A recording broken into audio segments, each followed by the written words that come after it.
1, 2, 3, 4.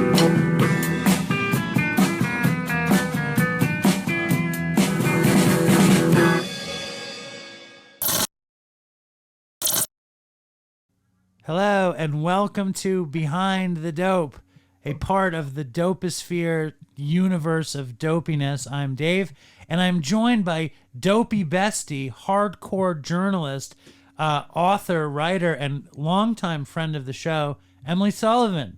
What's going on, Emily? Hi, everyone. What do you Thank you think for about having that? me, Dave. What do you think about that super profesh intro? Oh, I think it's fabulous.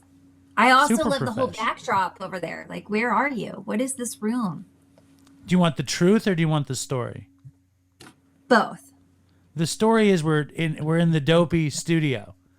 But the truth is, it's like the guest room in our house, and all the wood paneling, right, was flooring that me and Howie put up on the wall so it would look like a cool studio, and then it all fell off, and we had to hammer it.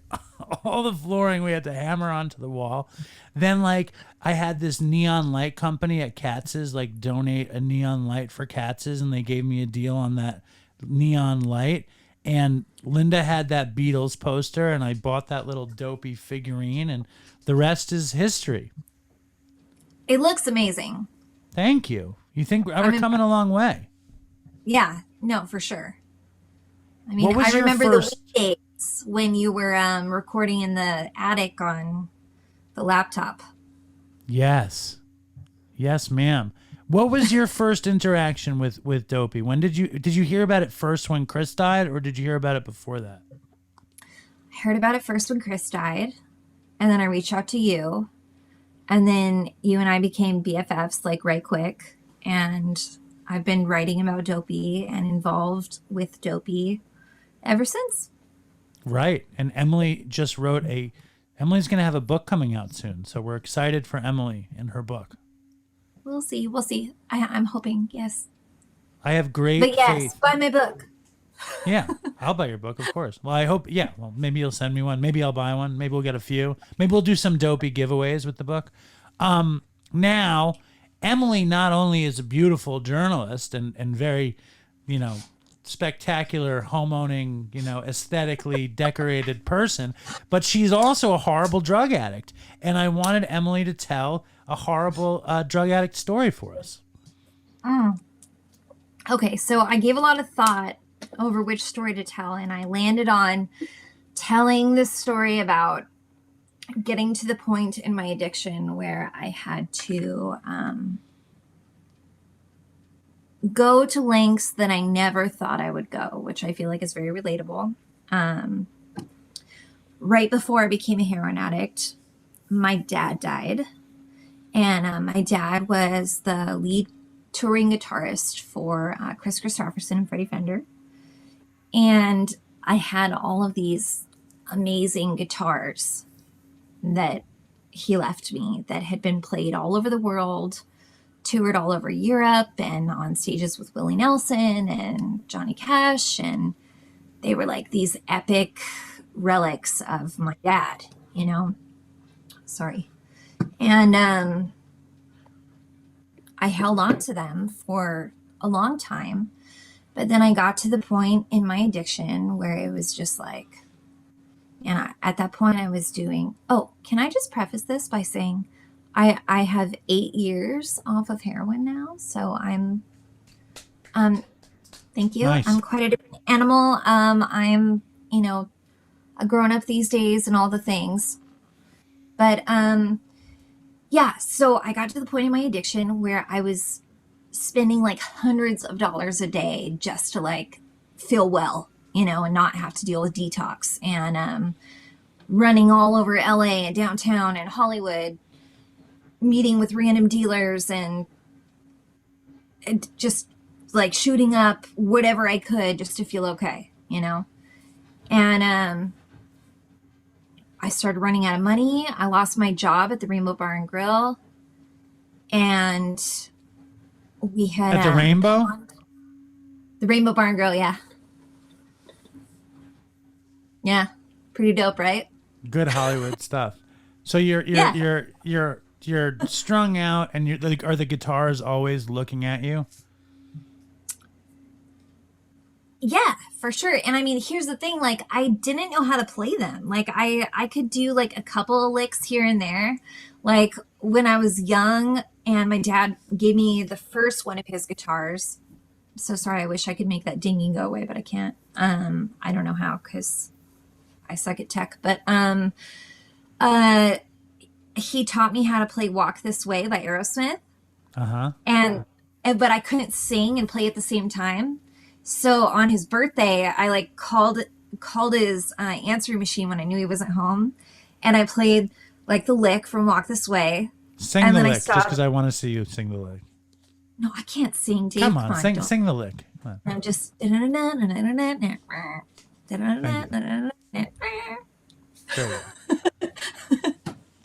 And then I would stop, and then I would sing the part, and then I would stop singing, and then I would play more because So I you're not couldn't going to sing. sing the part, are you?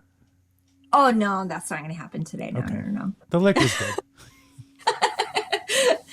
But and then I could play like White Stripes or Green Day, like a couple things here or there. I could do a very slow rendition of Wipeout, very Okay. slow. You actually couldn't even tell that it was Wipeout because it was so slow. Can you sing that? No, Come on. no, I can't. Like okay, but mine was like this. Mine was like this. Dun dun dun dun dun dun dun dun. But like it was very slow, very bad, right? So I had these guitars, and I mean, they smelled like him. Right. I would pull them out, and I would smell them, and they smelled like him, and they felt like him, and they looked like him, and they were all I really had left of my dad. And I was just like at the darkest, deepest, rock bottom portion of my fucking shit in my studio off Hollywood Boulevard, and we had already gotten rid of the TV, we had gotten rid of everything, and all I had left was the guitars. And so I started pawning the guitars. And I go to this pawn shop with the last guitar that I had left, and I'm just like devastated, just like filled with self-loathing. Like this is the worst thing I could possibly be doing, and I hate myself so much for this, but I have to because I'm so desperate, and I got to get well. So I go into this pawn shop, and I talk the guy into giving me like $80 or something stupid for this guitar, and I'm just thinking like, fuck, this guitar has been all over the world. It's played with Chris Christopherson, with Freddie Fender, with Willie Nelson. Like it's toured everywhere. Like, it just killed me thinking that I'm getting $80 for this amazing guitar with all of this lore, History. and like, oh God. And I, What kind of guitar was it? well, there were several different ones, but the one that sticks with me most is this Fender Telecaster 52 reissue. Which would be an expensive guitar also. Yeah. It was blonde with a black pickguard. My husband actually got me an ukulele that is a replica of this guitar that I have in my Nice. room right now. Yeah, for Christmas 2 years ago. And it looks just like it, but it's a little ukulele. That's awesome. Yeah, I love it. I notice you say ukulele and not ukulele. Well, my family's Hawaiian. My mom's side is Wow. Hawaiian, Amazing. All right. which I usually don't tell people because I am so white, and it sounds. I silly, didn't know but that about you. I'm like British, Irish, a little French, and a little Hawaiian. But On which my side mom, are you Hawaiian? my mom's side, and she grew up in Hawaii, and that's like the part of her culture that she definitely clings to, and that our family kind of celebrates. So anyway, I go into this pawn shop, and I'm like so sad just looking at all the shit in the cases, everybody's wedding rings that I'm like, oh man, people like just pawn their wedding rings for drugs and shit, and I'm looking at all the guitars and everything else. And the guy says he's going to give me $80.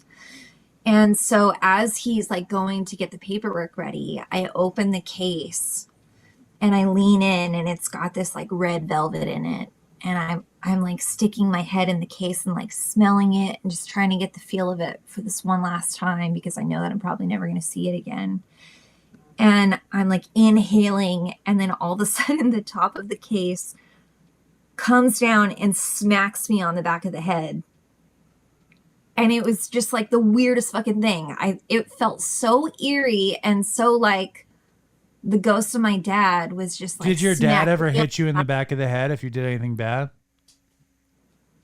I mean, no, not really. I didn't really do anything that bad, but I'm sure he would have hit me in the back of the head. If he knew you were selling the guitar, right? Right. And when he gave me that specific guitar, he like leaned in and was like, honey girl, don't ever sell this. Like serious, And so it was like this very, like eerie thing that had all of this backstory, and I could like hear his voice in my head, and then boom, smack on the back of the head. Amazing. That's an amazing Crazy. Story. I know. What did you do with the $80? I shot it up, How soon did you go get the dope? Just right away? Oh, immediately. Yeah. I mean, I was hurting. Like I was withdrawing, which is why I was like so frantic and there with the guitar in the first place. Wow. That's a fucking crazy story. You want to hear something else that's kind of crazy about the crazy story? Yes. So we're sorting out. Can make Emily bigger in the frame. Please. Oh, we're sorting out this Nikki Sixx episode, right? And Eddie Vedder, right, talked shit about Nikki Sixx in the press and talked shit about Motley Crue. I saw this. Yeah. Yes. And then Nikki Sixx said how boring Eddie Vedder is, right? And today we were recording like raps about Nikki Sixx and Eddie Vedder, and I was saying how annoying Eddie Vedder was because he pronounces ukulele, like just now. Isn't that fucking crazy? Okay, well, I have good reason to do it, so I don't know. I don't think Eddie Vedder's Hawaiian. I don't know. But what are the odds that most people wouldn't think I am either? So I thought you were just an Eddie Vedder fan, and you said ukulele because you heard Eddie say it. No, I actually hate Pearl Jam, and I hate Eddie Vedder. And not only did Nikki Sixx say that Eddie Vedder was boring and Pearl Jam was boring, but Kurt Cobain actually came out and said that their band was bullshit 2 years ago. I love that. I love all the Eddie Vedder bashing on Dopey today. It's the day. It's amazing. Okay, so this is weird. Listen to this.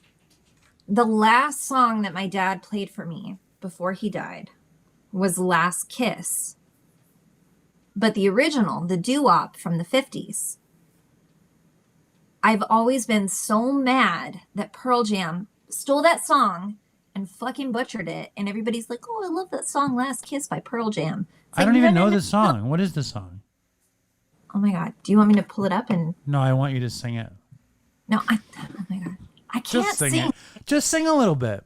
Oh, where can my baby be? Oh, that song's great. The Yeah. Lord took her away from me. Okay, so the original is like awesome and amazing, and actually prompted by like Who did the original?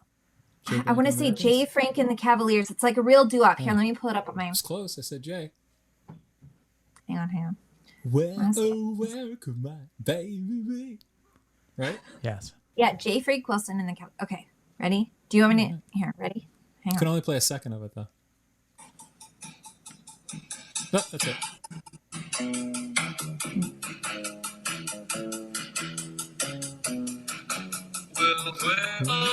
Yeah. You have to stop it. Okay. It's total Peggy Sue Got Married territory. Yeah. But this was good. great. Thank you, Emily. That's a beautiful story. It's a great story. I love that. Amazing. Do you want to see my ukulele? Do we have time for that? Are you allowed to say that? Bust it out. All right, hang on. Wow. Oh, that's cool. Cool. Can you play anything? Play the song that you just sang.